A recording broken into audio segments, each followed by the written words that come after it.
BestBookBits.com presents Good Debt, Bad Debt. Knowing the difference can save your financial life by Jon Hanson. Debt is just like cholesterol. Too much of the wrong kind can kill you, but too little of the right kind can be a problem too. Just as not all kinds of fat are equally bad for your health, not all kinds of debt are equally bad for your wealth.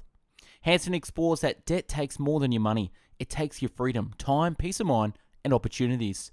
Debt makes cowards of us all. Good Debt, Bad Debt concentrates on what you can do using your present income. It blends personal stories, research, history, and humour to build the argument for living a life with a plan instead of allowing yourself to be controlled by your emotions and impulse spending. With the new chapter on debt warfare, Jon Hanson will bring you out of the financial trenches and show you how to wage war against the most difficult personal economic pitfalls. The written and audio summary can be found on our website, bestbookbits.com. So without further ado, I bring you the book summary of Good Debt, Bad Debt. Debt keeps you working. Debt takes more than just your money. Insidious use of debt is a character problem. Introduction. Are you using debt or is debt using you? Debt for consumption is bad debt since what you have borrowed for is gone. Debt that enabled you to safely set up a cash flow or return in excess of its cost is good debt. Your burn rate controls your fate. Spending determines your ending. The worst debt is any debt or spending that consumes the last 10 to 15% of your monthly income. This keeps you from saving and investing for your future. You will never obtain financial freedom while addicted to debt and consumer spending. Wealth comes from accumulation, which is the exact opposite of consumption. Good debt is an outcome, not a type of debt. The classic good debt uses real estate, education, or business are generally better than any of the consumer categories, though many people go broke borrowing in these so-called good debt categories. Too much of a good thing can be a bad thing. Available credit can be like a powerful handgun. In the hands of someone trained and competent, it provides protection. A home intruder would have a little chance. In the hands of the untrained, the gun may lead to the user's own death. Management, not cure. The process is to wisely use debt to position yourself in planning for retirement and continual education as you move through life. What good debt is? The wise use of good debt increases your net worth. Good debt helps you make money. The use of good debt adds to your current earnings, net worth, or foreseeable earning ability. On the other hand, bad debt decreases your net worth. Bad debt consumes your money without a countervailing return. Payments on bad debt reduces cash flow. Compare. Good debt. Earn its keep. Increase your net worth or cash flow. Secures a discount that can be converted to cash or net worth. Creates a leveraged position with a strong margin of safety. Examples. Debt for real estate at a safety leveraged level. Debt for education that can be sold in the marketplace. Debt for business you are competent to operate. Bad debt is typically for consumption or rapidly depreciating goods. Decreases your net worth or cash flow. Absorbs future earnings. Examples, car loans that rob your retirement fund. Continuous credit card debt. Debt indicates character. Character is the combination of qualities or features that distinguish you from others. Develop the character traits of good personal finance habits.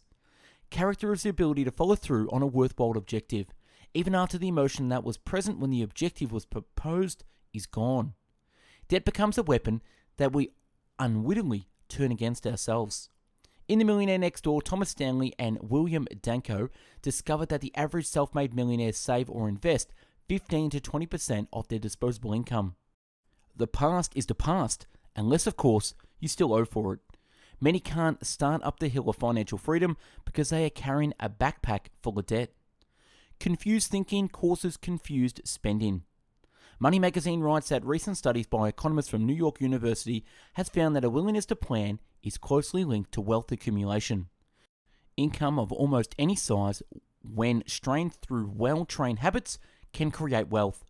Money will just make you more of what you already are. Life is truly asynchronous. What you do today may not have an immediate effect, but may have a very large effect later in life. Ready? Here are the things you need to do for financial success. Number 1, the debt effects. Debt takes more than just your money.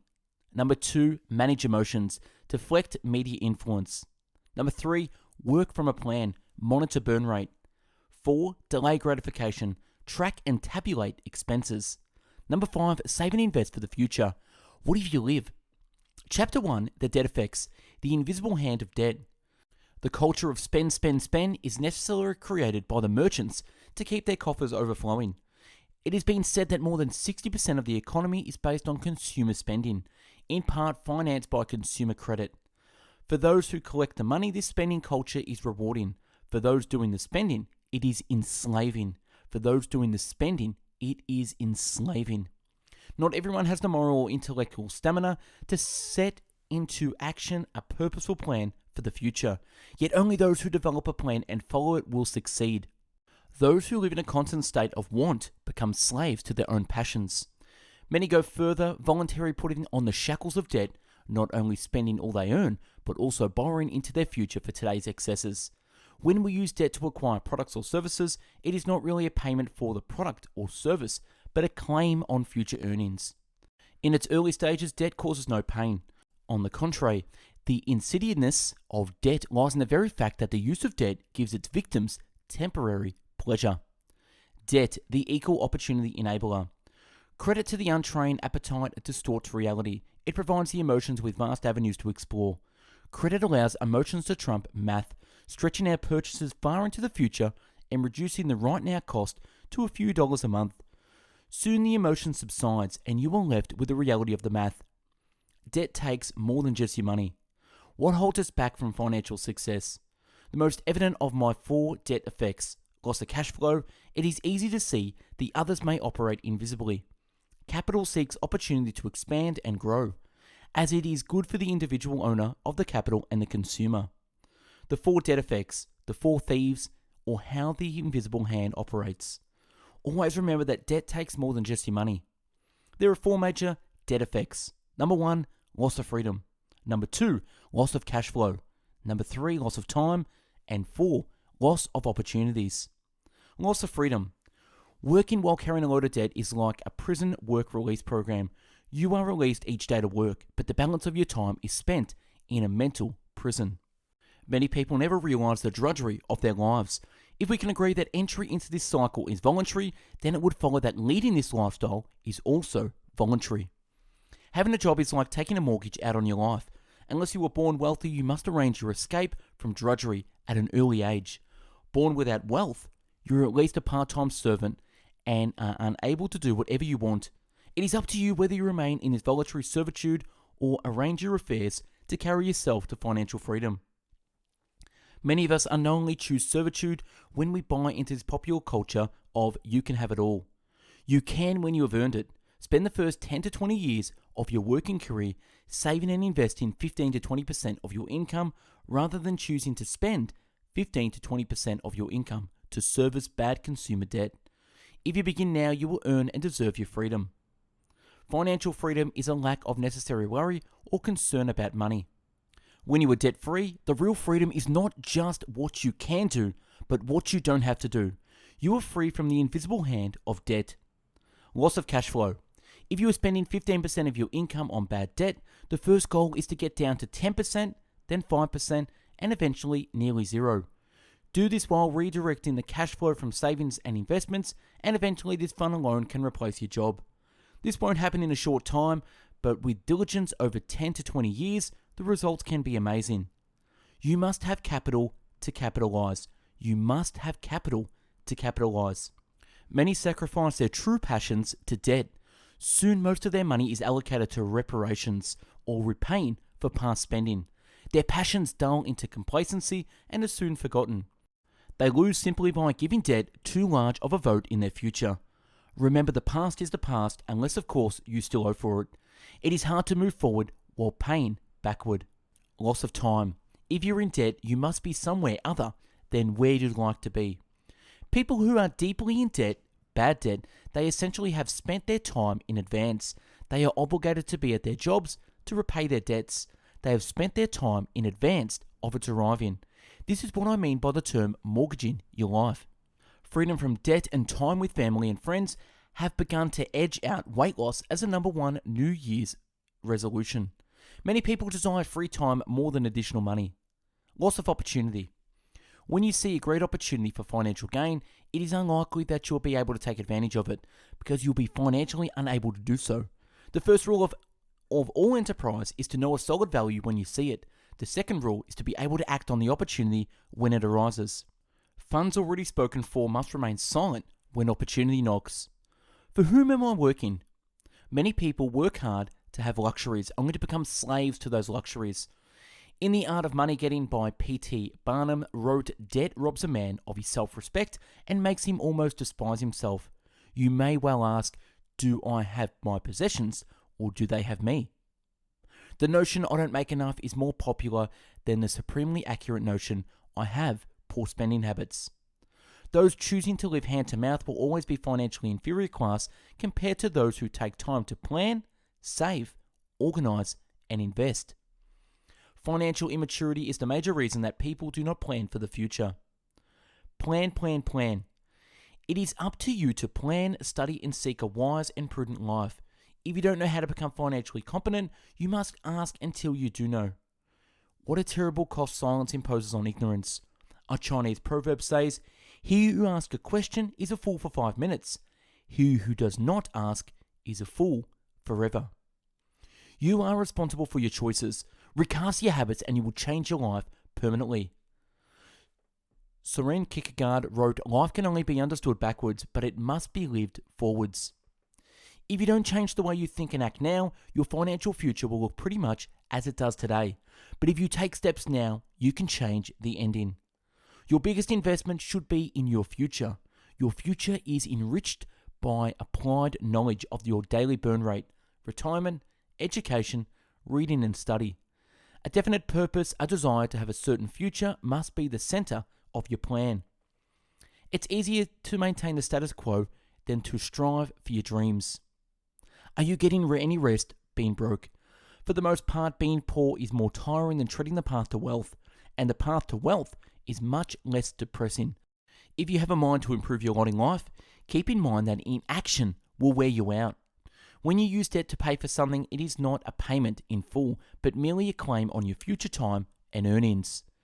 Good debt earns its keep, increases your net worth or cash flow, secures a discount that can be converted to cash or net worth, creates leverage position with a strong margin of safety. Examples: debt for real estate at a safely leveraged level, debt for education that can be sold in the marketplace, debt for a business you are competent to operate. Bad debt is typically for consumption or rapidly depreciating goods. Decrease your net worth or cash flow. Absorbs future earnings. Examples: car loans that rob your retirement fund, continuing credit card debt. Bad debt is money owed for trinkets, non-essential essentials, and excess of items and other consumer junk.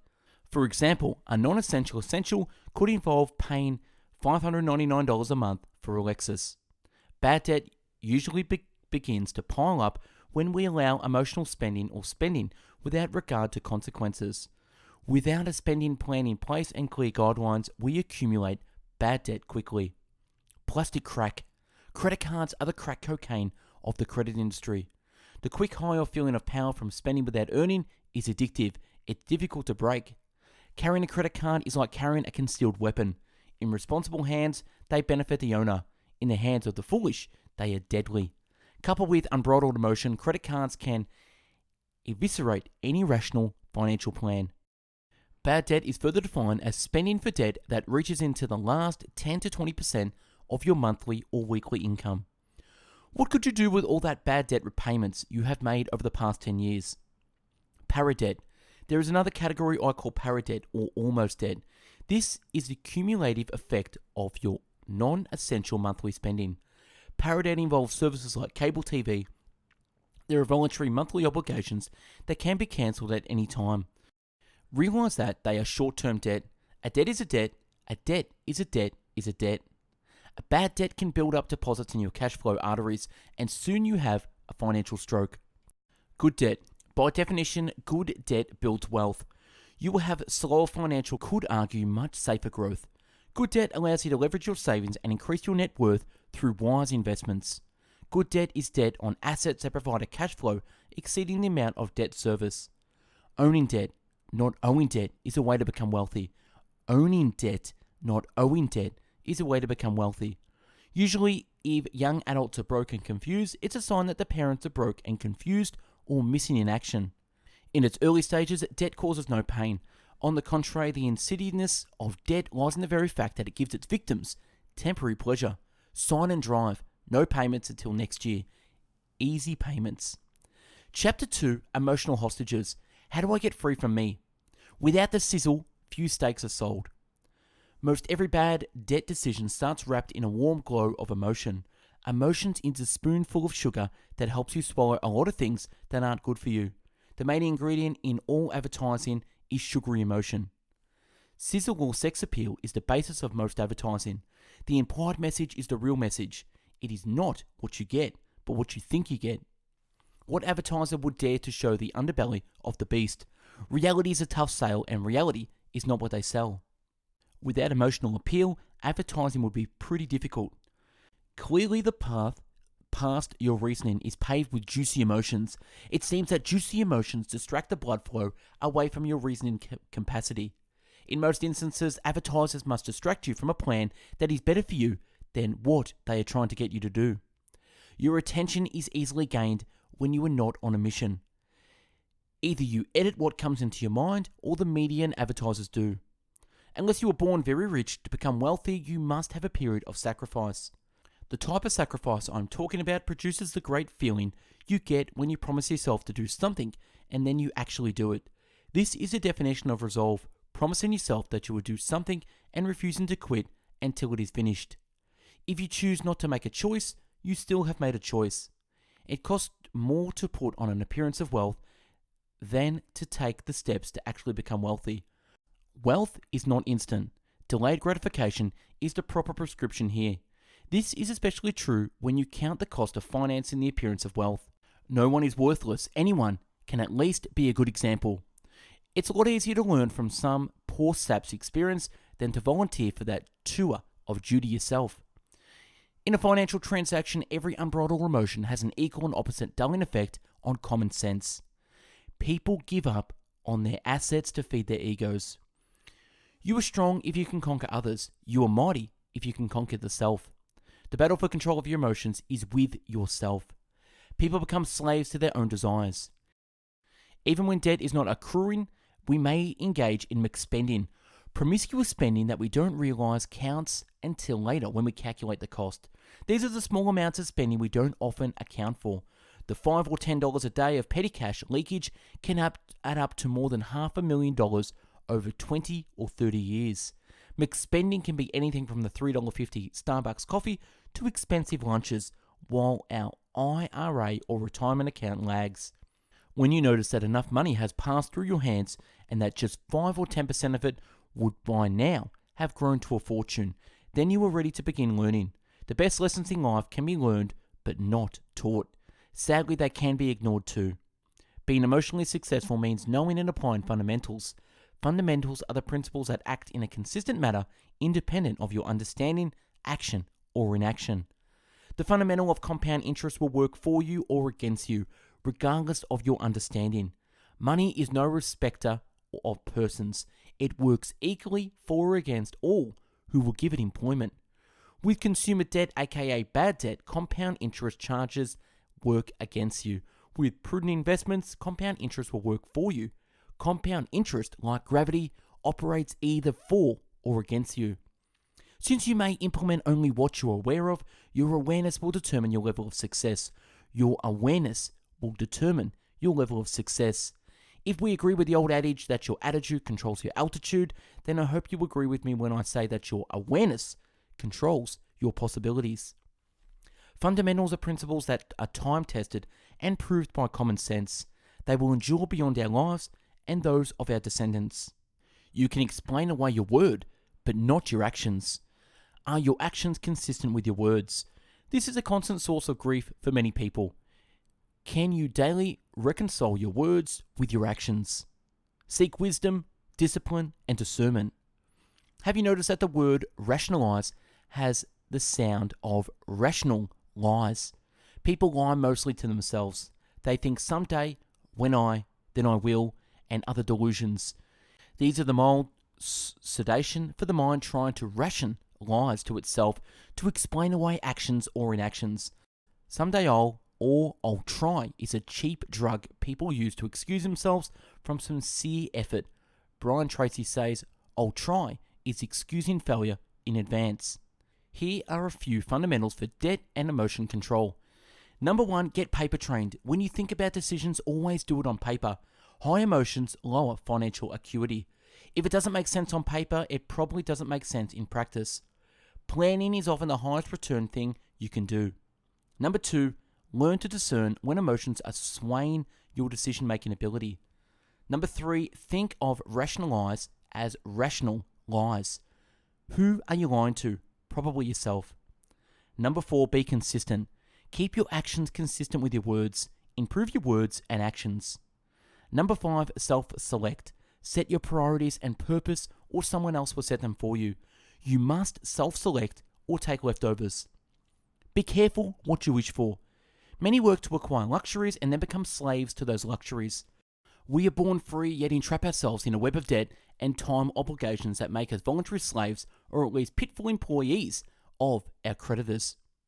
When you allow yourself to be led by your emotions, you are not in control. Freedom is found in self-discipline. Freedom is found in restraint. Only through conscious choice can we begin to control our outcomes. You must self-select. Chapter 3, Burn Rate. Spending, not income, determines your wealth. Spending, not income, determines your wealth.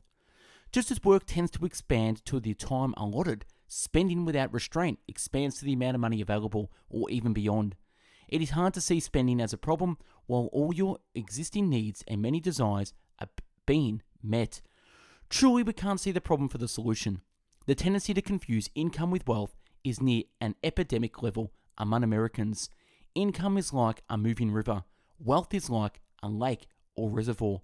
Stored income is wealth. Spent income may not even bring fond memories. If you consistently spend all you make, you will never be set financially. Many confuse needs or necessary expenditures with desires. Each of us has desires that far exceed our actual needs. Defining burn rate.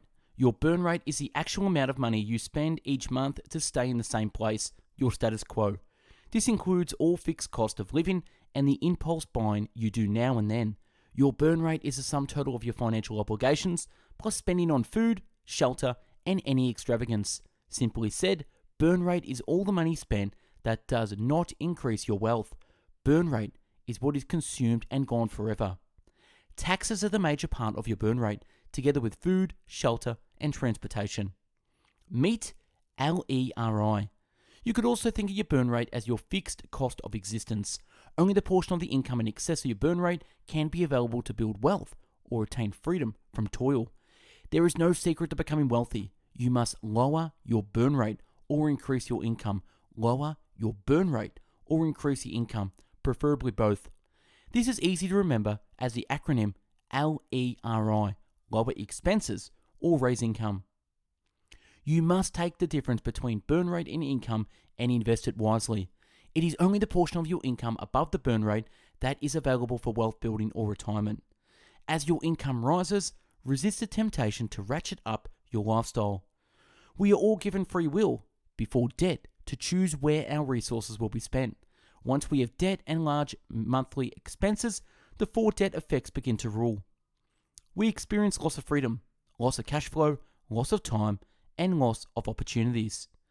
If you were 40 years of age, every $100 a month you consciously burn cost you over $132,000 at the age 65. Burn rate is what you consume, as in burn up. If your outgo exceeds your income, then your upkeep becomes your downfall. If your outgo exceeds your income, then your upkeep becomes your downfall. Many people have a form of wealth or income, but deny its power through lack of discipline and unbridled desire. These are the self-deluded pretending to be wealthy. I call them gold brickers, as they try to project wealth on the surface, but when they are scratched, you find the gold is really only gold paint on a common brick. We grow obese from shoving too much food down our pie holes. We grow poor from overspending and debt accumulation. Determine to deserve success. Your burn rate as a percentage of income is the most accurate predictor of your eventual success or failure. Most millionaires earn their money, delayed gratification, and control their burn rate. Wealth will only make you more of what you are already. Here are some US Bureau of Census statistics that are commonly battered about by inspirational and financial speakers when they discuss where many folks of retirement age find themselves. 90% are partially or totally dependent on government or family. 5% are self-sufficient. 4% are well off. 1% are fabulously wealthy. As you get older, you many notice that you begin to value time more than money. This will be essentially true once you begin to accumulate wealth. A job is a short-term solution for a long-term problem. Try saying to your friends, I choose to have less now so that I can have more later. Hard work alone cannot create wealth. Wealth is dependent on accumulation. It is not how much you have left over after expenses or burn rate that matters. Money is indifferent to who owns it. We must have capital to capitalize. It is your burn rate, not your income, that will determine your fate. Success comes from a long obedience in the right direction. Success comes from long obedience in the right direction. Jim Rohn says, with sight you see things. With insight you see answers to things. Lower your burn rate, getting control of emotional spending, make some very important mature life choices. No matter the amount of your income, wealth can be obtained or even maintained only through the amount you don't spend. Don't lose all your money. Hard work alone won't make us successful. We must accumulate capital and knowledge also. Chapter 4, Delayed Gratification. Don't wait to get it. Cicero wrote, not to have a manner for buying things is to possess a revenue. Delayed gratification. Spend less than what you make. Provide for your own future. Put back more than you make. Provide for your own future. Put back more than you take. Continue your own self-education. Maintain personal responsibility and self-government. We have more people with poor spending habits than we have poor people. The very essence of delayed gratification is to stay the course until we meet with success, uncommon to those who cannot delay their desires. While burn rate may be a mathematical and easily definable concept, the control is largely an emotional concept. The best ways to manage burn rate and delayed gratification are measurement. Some of us practice politically correct record keeping. We do not really want to know the truth. Continued deception is easiest if you do not have accurate accounting. Control of your emotions. This means delayed gratification. A plan to follow. Continuous education is the key. Delaying allows accumulation, a key element of wealth building. Delayed gratification is a math problem that is often distorted by emotions and desires, distracting you from seeing a simple answer. How you spend your money is a moral concept as well as a practical test of wisdom. I think most of our ill-conceived spending begins in these four broad areas, all variations of homo consumerati: immature consumerati, emotional consumerati, selfish consumerati, and ignorant by choice consumerati. Immature consumerati. These are the people who do not see that their actions and how they live their lives, spend, have a large impact on their families and the world around them. This type of spendthrift does not grasp the basic concepts of money, that we must spend less than we make, that our ability to earn is not unlimited, that time is not on our side. Emotional consumerati. This is the area that gets us most. Our senses get excited and we believe, at least for the time it takes to spend, that having things will make us happy. Anything we do repeatedly that gives us pleasure begins to take control over us. Selfish consumerati. Their luxury sports cars is more important than having the home paid for, the retirement plan set, or their kids' education funded. The selfish consumerati are interested only in what immediately benefits them personally. Ignorant consumerati. Ignorance is like immaturity in that you may be unaware of it. The average 21st century American family will handle more than 2.8 million over a 40-year period. Based on 2002 figures, the actual amount will go up, adjusted for inflation. It seems ironic, given that amount of money we handle, that most people will end up broke and dependent on government or others for their retirement. The sooner we take charge of our personal finances, the better off we will be in our inevitable and inescapable old age. All capital comes from the labour of the savers/investors of the eco-wise. Labour comes in the form of brain work or back work.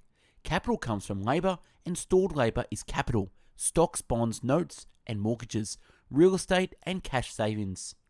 It is ironic that people borrow money to make an appearance of wealth, even though the payments for all our toys, properly redirected, could lead us to actual wealth.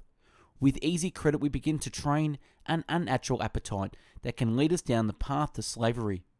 If we would delay gratification and begin to redirect your income to positive pursuits, eventually your wise money handling will allow you to afford the things you desire without pledging your future income to own them.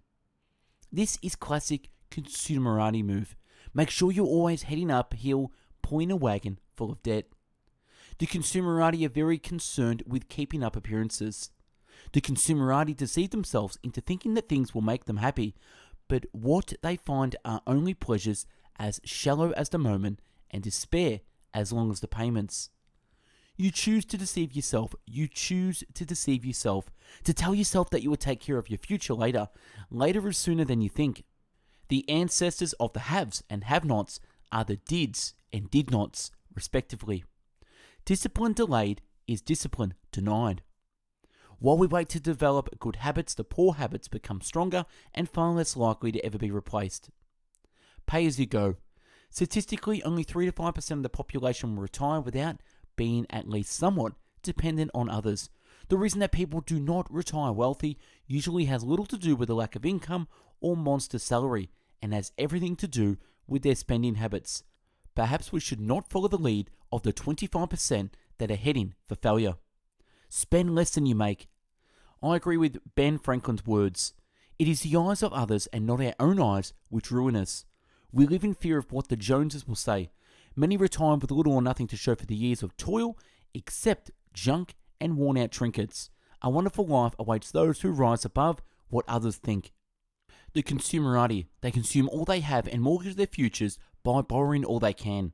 They are left with little to show for it in the end. Reality math. Take your net worth divided by the number of years you've worked, and that is how much you are working per year. This is your reality income. No matter if you make $100,000 a year, only what adds to your net worth is yours. It is a function of what you spend more than what you earn. If you have a net worth of $150,000 and you have worked for 20 years, you are in fact working for $7,500 per year. The rest has been burned. Delayed gratification and your burn rate will determine your wealth more than your income, even a very high income. Chapter 5, I don't know about my past, but my future is spotless. Use your past as a reference library, not a place to live. It's never too late to be what you might have been. George Eliot. Bad habit programming is hard to delete from your personal operating system. Your environment really does affect your life. Mark Victor Hansen says, you were not born a winner or a loser. You were born a chooser. There is wisdom in many counselors. The choice we have when faced with life's adversities is always to become bitter or better. This is your life, not a test run. Change is within the grasp of everyone. Many spend their time and money buying things we don't need to impress people we don't like. He who controls the past commands the future. He who commands the future conquers the past, as George Orwell said. Chapter 6, What if you live? Make work a stage of life, not a life sentence. Financial success is a function of simple math and delayed gratification. There is dangerous ground between knowing and doing, the great purgatory of inaction. It is here where dreams die, life becomes ordinary, and we train ourselves to accept far less than our potential by always seeking, but never coming to an understanding that life is as much doing as thinking.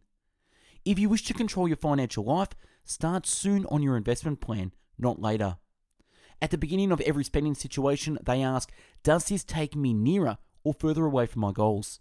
Most people put off thinking about retirement because they know that they won't like the answers to the questions they know they must ask. 2/3 of Americans dream of retirement. Only 1/3 actually take steps to move in that direction. Our chances for success are better with a simple system that we always follow rather than a complex plan we sometimes follow. John Bogle, founder of the Vanguard Mutual Fund, says simplicity gives us the power to do less of what doesn't matter. Sticking to the fundamentals of money handling will lead us to success. There is no such thing as a new fundamental. Thrift is the great educator. To apply thrift to your life, you must plan, you must have a written program to follow. Without such a plan, life is very inefficient and costly. To apply thrift is to understand timing and value. Thrift assumes forethought and careful reasoning. A large income is not necessarily an indicator of wealth. An income of almost any size strained through well-trained habits in time would create wealth. It is one thing to admit to your financial shortcomings, yet quite another to escape the consequences. You are probably closer than you think. Practical thrift, the right ordering of your finances, the practice of delayed gratification, and the monitoring and control of your burn rate may be all that is separating you from your financial life you desire. Your burn rate will determine your fate. Spending determines your ending. The fundamentals of money and debt do not discriminate. Money will perform equally well for all those who will give it employment. A young person who begins to automate deposits into an investment monthly, bi-weekly, or weekly will end up with a wealth far exceeding that of the average American. Set up an automatic withdrawal from your paycheck or checking account each month to purchase shares of a mutual fund or bond fund. Begin today. Self-taxation. We should tax ourselves not for vice, but for our futures. The best way to collect the tax for you from yourself is like what the government does, first and often, and by electronic transfer from your paycheck or checking account to a prudent investment. The automation of the deposits is key. This is how the government acquires large piles of taxpayer money to redistribute. Take the concept and make it work for you. If you are waiting for someone else to take care of you, it's not going to happen. Without the withdrawal from our wages, the government could not exist. Only your blood cash transfusions keep the government pumping. We must tax ourselves over and above government's demands. Then we must invest the proceeds for our future. If the government pays itself first from our checks, shouldn't we at least do the same? To be a millionaire, you must first be a thousandaire. Certainly having the first $100 in saving won't be exciting. Even becoming a multi-thousandaire won't change your life. But by steady stick-to-itiveness, you will eventually become a 1, 3, 4, or 500 thousandaire. Then you will notice that things can be a little easier. Longfellow wrote, most people would succeed in small things if they were not troubled with great ambitions. Youth suffers from inexperience, while old age suffers from use in action. Many of us are only a few feet from success. Why aren't most people successful? If success is so easy, why don't more people succeed? Jim Rohn replies, because it's easy to and it's easy not to. The fundamentals of success are easy to apply. It is also easy not to apply them. It is human nature to stay the course, to bend towards the status quo, even if that course is not working. Sometimes we stick to what is familiar to us, even if it is physically imprudent. Plainly, many are comfortable in their bondage. Samuel Smiles wrote, society at present suffers far more from waste of money than from want of money. Don't risk your life's superstructure upon a day's foundation. Held hostage by their desire to look successful, they eat their seed corn. No seed, no planting, no harvest. Sadly, many of us offset every increase in income with new spending without regard to the possibility of outliving our money. We live 30 years longer than folks did 100 years ago. The old witticism, if I had known I would live this long, I would have taken better care of myself. For our purposes could have been, if I had known I would have lived this long, I would have saved or invested more money. Many allow Parkinson's second law. Spending always rises to meet the income available, to keep them broke throughout their lives. In every discussion of retirement or money, remember when to start saving. Now. Sooner is better, but more sooner is best. To be successful, we must avoid the great disconnect between knowing and doing. Some of us read and study for years, thinking a little more knowledge is all we need to reach the promised land. Those who hold knowing or awareness to be equal to doing are forever lost. Some never turn graduation day into application day. Some never turn graduation day into application day.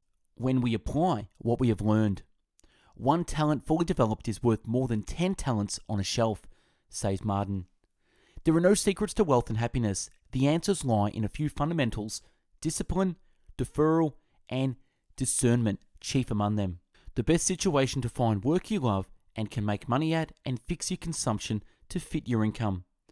A kid's riddle. 2 frogs sat on a log, and one decided to jump. How many frogs are left? Answer: 2. Just deciding to do something doesn't count. You need to actually jump. Just deciding to do something doesn't count. Tom Hopkins says most people are 7 times more concerned with losing what they already have than with getting more. True maturity is when you realize no one is coming to help. The saving habit will save you. Inconsistency will kill you. When we are making little progress or even regressing, we often allow ourselves a free pass by not documenting reality. The freeway of your mind has many exits and distractions. The reality of plans on paper makes it less likely that we will exit at fantasy land when we need to be in reality city. We choose each day to be a slave of our past or master our future financially. Burn rate determines fate. Your spending will determine your ending. For most readers, spending habits will be their downfall. Many people have a money-getting plan without a spending plan. They run roughshod over any true success they are so near by refusing to prioritize and control spending. According to Brian Tracy, wrote, wealth is the number of days you can exist without working. Income is like a moving river. Wealth is like a lake or reservoir. Stored income is wealth. Spent income may not even bring fond memories. Chapter 7, Real Estate. Buy 5 houses, get 1 free. We often don't see opportunity because it is wrapped in difficulty or unattractive packaging. Your eventual success or failure in real estate will hinge on your ability to find and recognize a bargain. You don't get if you don't ask. Real estate always has bargains available. They may just be hard to see. Remember, it is a people business, not just real estate. It is the human element of real estate that gives opportunity for great profit. The fact is, you buy real estate from people. It gets used and rented by people, and when you sell it, you must entice another human or entity controlled by people to pay money for it. The 3 circles of debt. Good debt: value, use, and leverage. Circles of debt. The circles of debt chart applies to all types of good debt, whether for education, real estate, or business investment. The value of any leverage investment should safely exceed the market for the item. The key: use force if necessary. The key to making money in real estate is to force inflation or an increase in value. This forced inflation can come by way of either sweat equity, you improve the property by making physical improvements, or finding a bargain. You will always do better to make your money buying at a discount. Excellent negotiating skill plus the ability to rally the troops to do improvements could be the best combination. Funds already spoken for must remain silent when opportunity knocks. Funds already spoken for must remain silent when opportunity knocks. Up debt creek without a paddle. Most people get into bad debt by thinking emotionally instead of critically. The trip up debt creek is an emotional trip. The key to success: buy right, get a good deal on the house. The first moral sin in real estate is paying too much. The second is not recognizing the good deal when it is right in front of you. The third sin is not getting along famously with people. You need people to buy real estate. Chapter 8, Driving Your Life Away. Are you driving your retirement into the ground? Debt for a car is bad debt. It is a loan on something that decreases in value. It only takes your money. If you pay cash for your car, truck, or SUV, it still depreciates. Cars are commodities. For nearly 2/3 of Americans, cars represent a payment that is included in their burn rate. Until you can pay cash for your vehicles, the best advice is to keep the expense moderate. Cars are at best a commodity, a part of your burn rate. While they are a part of your burn rate, excessive debt for cars is bad debt by definition. This is debt that is robbing you of your future. Few of us want to admit that our probable lack of retirement saving has to do with our spending habits. Few things in life fade as quickly as the new car high. To some, it can be addictive, requiring even more investment to get the high the next time. Buy less and drive it longer. Invest the difference. A new car may bring short-term happiness, but can never bring joy, which I have defined, at least financially, as complete satisfaction that you are doing the best you can with what you have. This is good stewardship. It is maximizing the benefit of your income. Depreciation impacts us only when we sell. Generally, many of us will spend more when we don't convert the cost to an actual cash outlay. Do not allow yourself to be swept away emotionally buying new cars. Make a decision to watch your net worth grow instead of changing the scenery in your driveway every year or 2. Chapter 9, Do I Have Records? My pulse began to quicken. Poor record keeping will cost you money. This is an irrefutable fact. Napoleon Hill, writing on failure in his 1928 The Law of Success, says defeat often talks to us in a dumb language that we don't understand. If this were not true, we would not make the same mistakes over and over again. without profiting by the lessons that they might teach us. If it were not true, we would not observe more closely the mistakes which other people make and profit by them. Accurate record keeping will increase your creative ability, not decrease it. I don't want to know. Perhaps you fall into the category of folks who would rather not know exactly where they are financially. If you have economic cancer of the bone, wouldn't it be better to know? The earlier you detect something like this, the better chance of remission or even full recovery. Most of us need a transplant, not of economic marrow, but of economic thinking.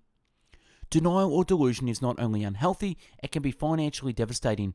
Find out where you are financially. Find out where you are financially.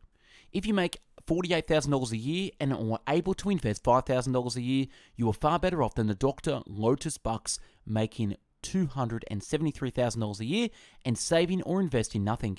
It is not the amount you make, it is the amount you do something wise with. Wealth is not about income, it is about accumulation and investment. Without good records, you are flying with no fixed point of reference. Budgets. Don't start with a budget, start with an actual tabulation of what you are currently spending. You will need a budget for forecasting likely expenses, but it is your goals and desires that keep spending in line. You know the big stuff, rent or mortgage, transportation, insurance, and so on. The problem is probably in petty cash leakage. It's easy to saw through $300 to $600 or $1,000 a month in small, insignificant things. The preceding numbers are based only on $10 to $34 a day, whether in cash or charge. It adds up if you are looking for retirement or special project money. The latte factor, money that you spend but don't really think about. It can add up to a fortune over time. Once you have a few months of expenses in your record system, you will automatically have a budget. It may not be a good one, but it will be an actual budget, not a budget of where you think you are. Working from actual spending is less frustrating than working from what you think you should be spending. Get some type of system. It is often been said that the system is an acronym for Save Yourself Time, Energy, and Money. Everyone should have a system.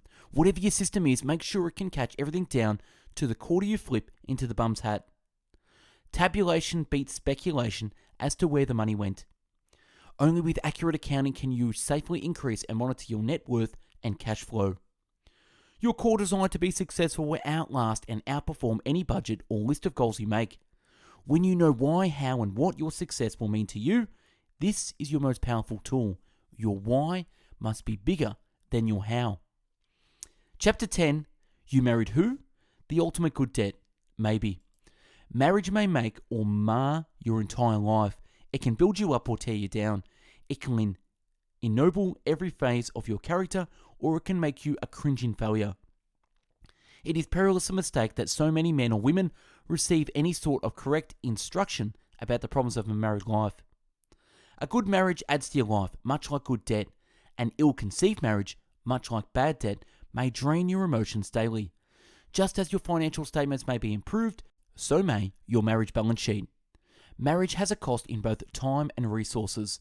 A good marriage creates a dynamic return where the benefits far exceed the cost. A good marriage is your highest returning good debt. Currently, 50% of marriages end in divorce, the other 50% in death. Whom you marry will greatly affect your financial future. Financial problems can be a black cloud over many marriages.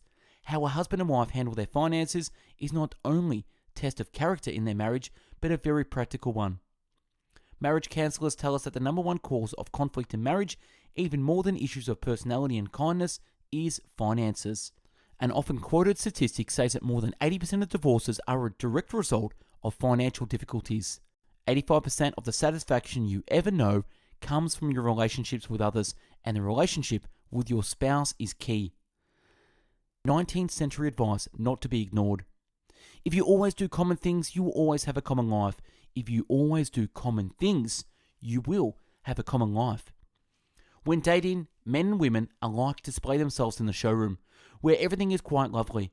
The sale is made and everything is fine, until a service or warranty issue arises. Then often we find the sales department has overpromised, and the service department will not honour the promises of the salesperson. Perhaps we should ask early, will I service what I sell?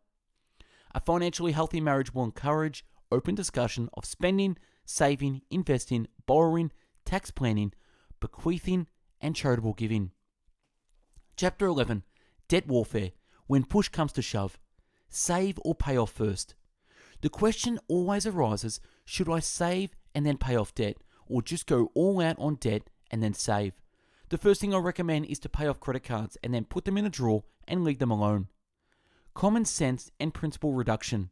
List your bills from the smallest monthly payment to the largest payments.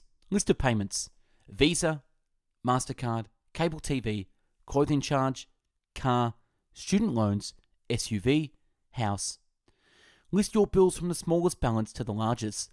This covers basic debt reduction and not all the expenses you will commonly have. Balances of debt: Visa, $1,235, MasterCard, $1,345, cable TV, monthly, $120, $9,292 cost over 10 years, clothing charge, $1,456, car, $12,500. 6. Student loans, $14,789, and number 7, SUV, $23,457, and then house, $156,989. $211,771 total debt. Right now, the best investment you can find is buying back your self-imposed consumer debt. Most folks have some discretionary income to spend, which could be used to fight debt. Certainly the cost of a higher education can be a good debt, but only if application of what you have learned can be sold in the marketplace for a profit. Once the past is paid for, you can build your future. The concept of debt warfare is just another twist on the LERI, lower expenses and raise income. Lower expenses, raise income, and do something wise with the difference. If you consider each of your dollars a little dollar soldier, then only those you have not sent over to the enemy can work for you. Conversely, your dollar soldiers' children cannot multiply to your benefit under the command of a foreign army. This is when the supermajority of your dollar soldiers' income is already obligated to debt and not producing a return for you. Consider a coup by killing off debt to regain control of your soldiers and keep them marching under your own flag. Conclusion. Failure is God's way of saying, "Excuse me, you were headed in the wrong direction." Oprah Winfrey. At the core, the concepts of good debt, bad debt are easy to understand but hard to apply. Financial success is rather simple, and that daily actions decide the realities of tomorrow. There are few things aside from health that affects as many areas of your life as do your finances. Understanding the concepts of debt effects, emotional management, burn rate, and delayed gratification can change your life. If you understand and apply these principles in your life, you will finish far ahead of the majority of people in this consumption-driven society. It is disingenuous to imagine ourselves millionaires while not even taking steps to first be thousandaires. Remember Longfellow's words, most people would succeed in small things if they were not troubled with great ambitions. This is how most of us fail, by ignoring the small things, the simple daily duties of life that are really the building blocks of our greater ambitions. I've tried to impart one simple message. Think. Think about how today's actions will affect what you can do in the future. What to do is simple. Carrying it out every 20 years or more is where it is difficult. The good investment is getting rid of bad debt. If what you owe for can easily pay for what is being sold, or hopefully from cash flow it produces, then it is good debt. Whenever debt is used for greed, impatience, or the appearance of wealth, it really becomes a blessing. While greed and impatience may get a pass once in a while, debt employed to make us appear to be something that we are not is always bad debt, and generally has consequences far above the interest paid. The less encumbered we are, the more free we become, and freedom is all wealth can really buy. It seems that we sell our brains and brawn in the market, but that we are really selling is part of our humanity, our remaining time on this earth. And that's a wrap on Good Debt, Bad Debt. Check out our YouTube channel with over 450 video book summaries uploaded previously. Like the video, comment on what you think, and if there's a book you want us to do a summary on, comment below. Check out our website, bestbookbits.com, with 450 written book summaries that you can read and download in the PDF version in video categories from biographies, business and marketing, habits, health, leadership, money, personal development, philosophy, psychology, real estate, relationship, sales, spirituality, success, time management, and travel. If you're into the audio version, check out mixcloud.com patreon.com/bestbookbits, where you can listen to the audio podcast version at your leisure. And last, follow us on Instagram for daily motivational quotes and book summaries. Thanks for watching and listening. Hope you got something out of this. Take care. Have a great day. Go out there and get your finances under control. Take care. Bye-bye now.